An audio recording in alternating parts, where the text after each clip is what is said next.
Gadis cantik ini benar-benar kaya. Dia berbaring di depan villa untuk berjemur. Sekelompok pengawal terus-menerus mentransfer uang ke dalam rumah. Dia menelepon pelayan dan bertanya ada apa. Pelayan mengatakan uangnya terlalu banyak, perusahaan tidak dapat menampung semuanya. Jadi hanya bisa pindah ke rumah. Ketika dia mendengar itu, dia tertawa terbahak-bahak. 1 detik kemudian. Padahal itu hanya mimpi, tapi dia tetap tersenyum puas. Pahlawan wanita Esra baru saja menceraikan suaminya, Ozan. Namun dalam sekejap mata suaminya menjadi miliarder. Saat naik bus, dia tidak sengaja melihat berita ini di koran dan membuatnya kagum. Di bus, dia terus-menerus menyalahkan mantan suaminya dengan orang asing. Katanya dia berantakan sebelumnya, tidak pernah melakukan pekerjaan rumah tangga. Saya juga mengatakan bahwa saya pasti akan berhasil. Setelah pergi ke restoran, Esra mendengar 2 pria mendiskusikannya. Mereka mengatakan bahwa mantan istri Ozan itu pasti adalah seorang wanita yang gemuk dan jelek. Dan menghina orang mencuri setengah dari properti Ozan. Kemudian semakin Anda mengatakannya, semakin dilebih-lebihkan. Setelah mendengar ini, Esra sangat marah. Dia segera mengambil sesuatu dan memukul kepalanya. Akibatnya, dia dibawa ke kantor polisi. Yaitu ingin menuntut Esra karena cedera yang disengaja. Dan Esra mengatakan dia memfitnahnya. Karena dia adalah mantan istri Ozan. Pria itu mengatakan dia delusi. Bagaimana mungkin seorang miliarder seperti dia menjadi mantan suaminya? Kecuali dia bisa mengundangnya ke sini. Polisi mendengar itu dan menyuruhnya untuk mengundang Ozan. Tapi sekarang Esra ragu-ragu. Dia ingat sumpah yang dia ambil ketika dia menikah. Mengatakan bahwa dia lebih suka masuk penjara dan tidak mengganggu Ozan. Pada titik ini, sahabatnya tidak tahan untuk menonton lagi. Dia diam-diam menelepon Ozan. Tidak menyangka bisa menelepon. Karena Ozan belum mengganti nomor teleponnya. Tapi Ozan mengatakan dia dan Esra tidak lagi berhubungan. Melihat penampilan ini, dapat dilihat bahwa dia tidak ingin membantu. Tapi 1 detik kemudian, Ozan muncul kembali di kantor polisi. Lihatlah orang yang kamu cintai. Ada perasaan yang tak terlukiskan di hatinya. Esra terkejut karena dia tidak berharap dia datang ke sini untuk menyelamatkannya. Saat dia hendak pergi, dia melangkah maju untuk mengucapkan terima kasih. Tapi Ozan menunjukkan wajah tidak setuju. Katakan lain kali jangan menelepon untuk menggangguku lagi. Hal ini menyebabkan Esra mengacak-acak rambutnya. Dia dengan marah menegur Ozan. Dia juga di kantor polisi karena dia. Beraninya dia berbicara seperti itu padanya. Namun Ozan juga tidak menyerah. Kedua belah pihak mulai berdebat. Saya saling menghina. Segala sesuatu yang tidak bisa dikatakan sudah dikatakan.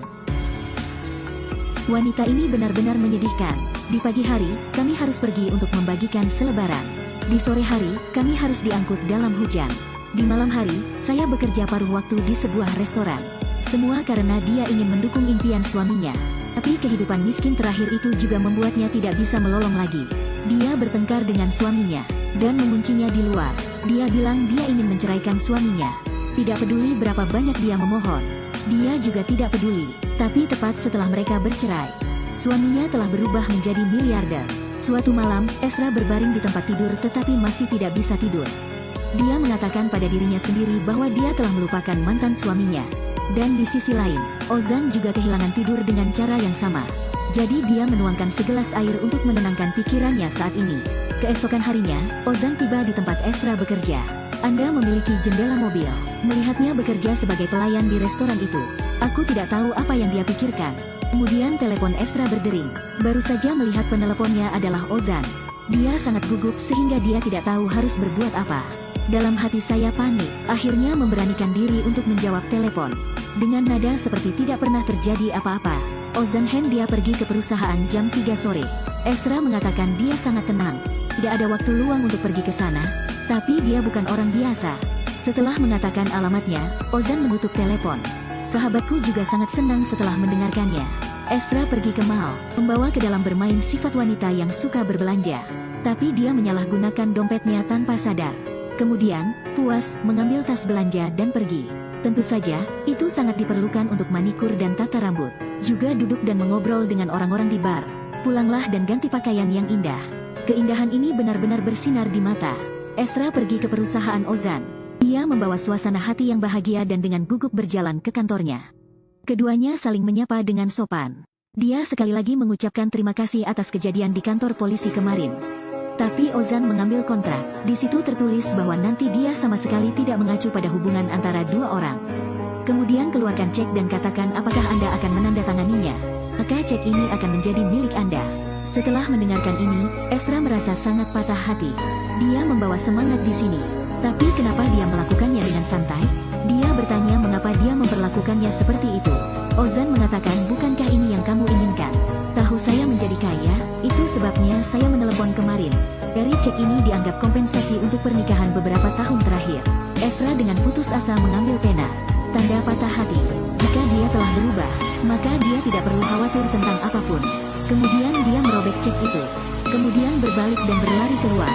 Jika kalian benar-benar saling mencintai, lalu mengapa saling menyakiti? Dan dia adalah orang yang sangat kaya.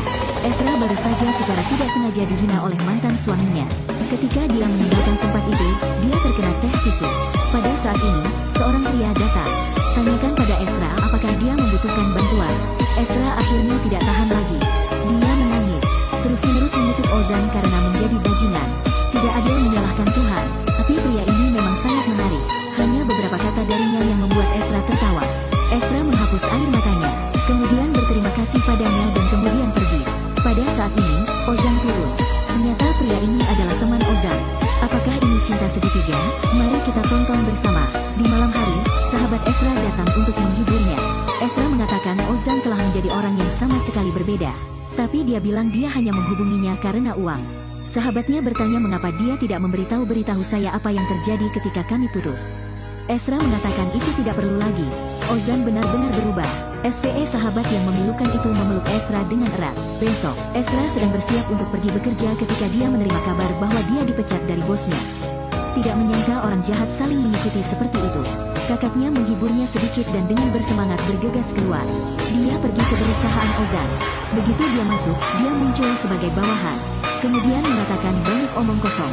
Juga mengatakan bahwa perceraian saudara perempuannya dari Ozan adalah hal yang paling disesalkan dalam hidup. Setelah mendengarkan dia mengoceh, Ozan mengeluarkan cek dan memberikannya padanya. Matanya hampir jatuh, lalu lari ke kamar mandi. Dengan gemetar, dia membuka amplop itu. Lihat nomor pada cek. Dia sangat bersemangat sehingga dia tertawa. 07 ELR 2214 dalam perjalanan pulang, dia dilindungi oleh bos gangster. Dia bertanya tentang kesehatan Anda terlebih dahulu. Kemudian paksa dia ke dalam mobil.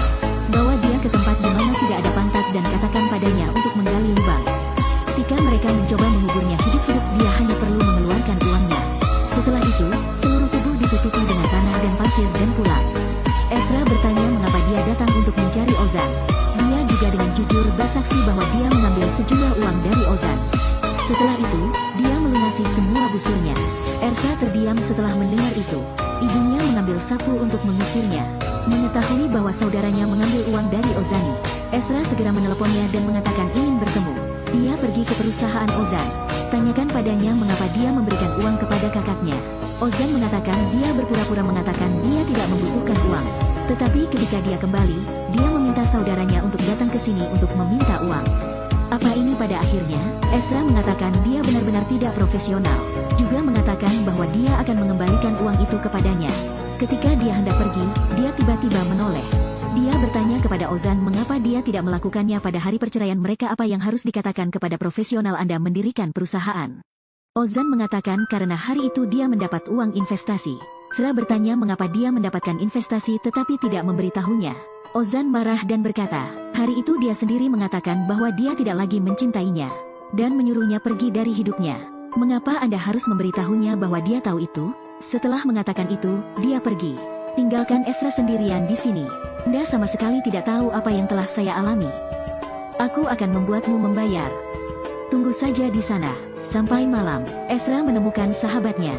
Dia mengeluarkan brosur rekrutmen perusahaan Ozan dan mengatakan dia akan pergi ke sana untuk melamar.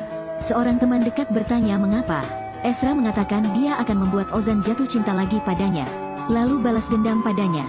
Sahabatnya langsung mengira Ezra benar-benar sakit. Tapi Ezra tetap teguh. Dia kembali ke rumah. Kemudian kirim resume Anda ke perusahaan Ozan. Keesokan harinya Ezra datang ke perusahaan. Dan pria yang dia temui hari itu juga saya diatur oleh ayah saya untuk magang di sini. Mereka masuk ke ruang wawancara. Seorang manajer senior wanita memberitahu mereka bahwa hari ini Ozan akan mewawancarai secara pribadi. Hal ini membuat Ezra tercengang. Dia tidak berharap bahwa itu hanya sebuah wawancara tetapi juga membiarkan CEO melakukannya sendiri. Pada titik inilah Ozan masuk.